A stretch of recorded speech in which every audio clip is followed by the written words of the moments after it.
বাইরে ইসলামী স্বাধীনতা আন্দোলন প্রথম প্রতিষ্ঠা করে তিনি দেলাওয়ার হোসেন সাহিদী সাহেব। 8 জনের সমন্বয় না, প্রথম উনি একা, উনি একটাই মিছিল বাই করেন।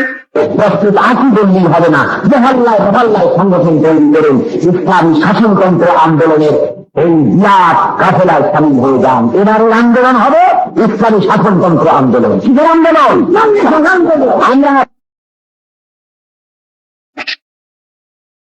ইসলামী শাসনতন্ত্র আন্দোলন সর্বপ্রথম কার নেতৃত্বে প্রতিষ্ঠিত হয় এবং কেন তারা বিচ্ছিন্ন হয়? বাইরে ইসলামী শাসনতন্ত্র আন্দোলন প্রথম প্রতিষ্ঠা করে তিনি দেলাওয়ার হোসেন সাহিদী সাহেব। 8 জনের সমন্বয়। না, প্রথম উনি একা, উনি একটাই মিছিল বাই করেন। এরপরে যখন দেখলেন যে খুব জনপ্রিয়তা লাভ করছে, এরপরে সাইকোলজি সাহেব, ব্যারিস্টার কোরবানী সাহেব, মরহুম বাইতুল শরীফের পীর সাহেব এবং মরহুম আব্দুর রহিম সাহেব, এদের নেতৃত্বে একাত্রে নিয়ে তারা মিছিল করে। তারপর তারা বলল যে যখন এটা খুব সুন্দর দেখা যায়, তখন আমাকে আনবার জন্য গেছিল বগুড়ায়। এই মুক্তার সাহেব গেছিলেন, ব্যারিস্টার কোরবানী সাহেব গেছিলেন, মাওলানা ইসহাক সাহেব গেছিলেন, যে মন্ত্রী ছিল। তাদের আমি বলছি, আমি কমার্শিয়াল লোকের কথা বিশ্বাস করি না, এই আন্দোলনে নামবো, তারা পিছ থেকে সরিয়ে যাবে, শেষে আমাকে বিপদে ফেলাইবে। তখন আমার যাওয়ার কথা ছিল ঢাকা হইয়া, কিন্তু আমি ঢাকা হইয়া না গিয়া আমি ফরিদপুর হইয়া, যেহেতু সাইকোলজি সাহেবের ওস্তাদ, তিনি বললেন তার কথা আমার রক্ষা করতেই হবে, এই ভয়ে আমি আর ঢাকাই যাই নাই। এরপর দেলাওয়ার সাহিদ সাহেবের টেবিলের উপরে কোরআন শরীফ ছিল এবং সেখানে 6 জন লোক ছিল। তার সামনে এই সাহিদ সাহেব বললেন, খোদার কসম করে বলছি, কোরআন শরীফ সম্মান নিয়ে বলছি, আমি আর থেকে পিছু পা হবো না।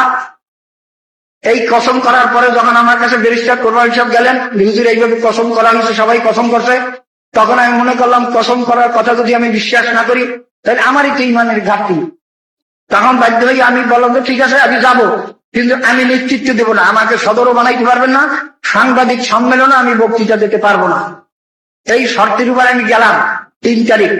যাইয়ে দেখি সাইদ হিসাবের বিবৃতি শাসনতন্ত্রের সঙ্গে আমার কোনো সম্পর্ক নাই। আমি ব্যারিস্টার, কি ব্যারিস্টার সাহেব, আমি না বলছিলাম এরা ফেলাই দিয়ে আমার বিপদে ফেলাইবে, তখন ভাই কি করবো?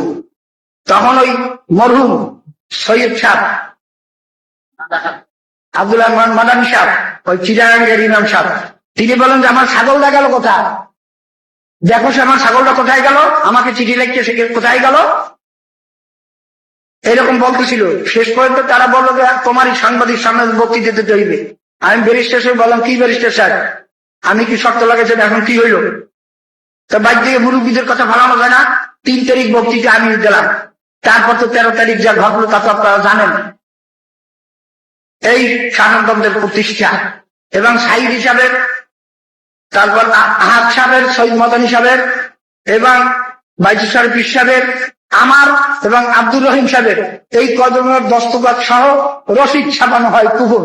সেই কুফর আমাদের কাছে আছে, সাইদ হিসাবের দস্তখত তাতে আসে। যদি কারো দেখতে মনে চায় শাসনতন্ত্র অফিসে যাইয়ে দেখাই দেবে ইনশাআল্লাহ। সম্মানিত শ্রোতা বন্ধুগণ, হযরত পীর সাহেব হুজুরের জবাবের সত্যতা প্রমাণ করার জন্য 1987 সালে কমলাপুর রেলওয়ে ময়দানে তাফসীরুল কোরআন মাহফিলে প্রখ্যাত বক্তা মাওলানা দেলাওয়ার হোসেন সাইদী প্রদত্ত বক্তব্যের অংশবিশেষ এখানে উপস্থাপন করা হলো। গানের বিনিময়, মানির বিনিময়, আল্লাহ নবীকে, আল্লাহকে, আল্লাহর দিনকে যারা ভালোবাসতে পারে তাদের জন্য আল্লাহ দিন কায়েম করে দেন। আর এমনি করে শুরু আমরা শুধু নামাজ পড়লাম, রোজা রাখলাম, আর কিছু ইবাদত করলাম, জিকির আজকার করলাম, ভাবলাম আল্লাহ যদি খুশি হয়ে যাবেন না। এত সহজে যদি ইসলাম কায়েম হতো তাহলে সাহাবীদের রক্ত দেওয়া লাগবে না, নবীর জান মোবারক শহীদ করা লাগবে না। এই জন্য আমি বলি কোরআন শরীফের মধ্যে পরিষ্কার করে বলেছেন,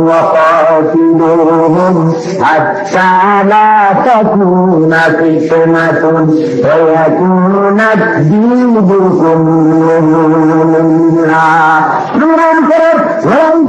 সেই পর্যন্ত ততক্ষণ না জমিন থেকে ফিতনা দূরীভূত হয়ে যায় আর আমার দিন পরিপূর্ণ কায়েম না হয়ে যায়, ততক্ষণ পর্যন্ত লক্ষ্য থাকে। সংগ্রাম করো, আমরা সংখ্যায় যদি কম হয় তবুও তোমাদের সাথে কেউ থাকবে না, তোমরা মুমিন নয়।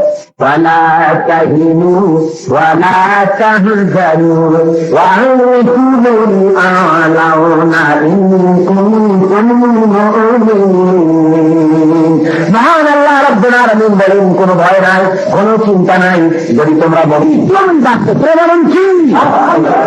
এই অস্তিত্ব দূরীভূত করার জন্য, শান্তি প্রতিষ্ঠা করার জন্য এসেছিল ইসলাম। আপনারা সেই ইসলাম প্রতিষ্ঠার জন্য প্রস্তুত আছেন? বলেন আছে। আমি আপনাদেরকে বলতে চাই, প্রস্তুত আছি বললেই হবে না, মহল্লায় মহল্লায় সংগঠন তৈরি করুন, ইসলামী শাসনতন্ত্র আন্দোলনের এই বিরাট কাফেলায় সামিল হয়ে যান। এবারের আন্দোলন হবে ইসলামী শাসনতন্ত্র আন্দোলন। কিসের আন্দোলন?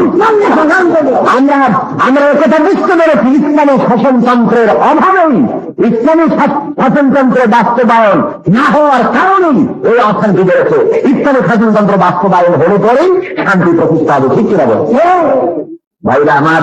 সেই জন্য ইসলামী শাসনতন্ত্রের প্রশ্নে ঐক্যবদ্ধ হওয়া লাগবে। আর ওই জন্য যদি আপনাদের বিরুদ্ধে কোনো অ্যাকশন আসে, যদি আপনাদের বিরুদ্ধে কোনো হামলা হয়, যদি মার আসে, যদি জীবন দেওয়া লাগে, যদি জেলে যাওয়া লাগে, যদি গ্রেফতারি পরোয়ানা আসে, যদি গুলি খাওয়া লাগে, তাহলে মুসলমান আপনারা প্রস্তুত আছেন কিনা আমি দেখতে চাই। আলহামদুলিল্লাহ, আলহামদুলিল্লাহ, আলহামদুলিল্লাহ।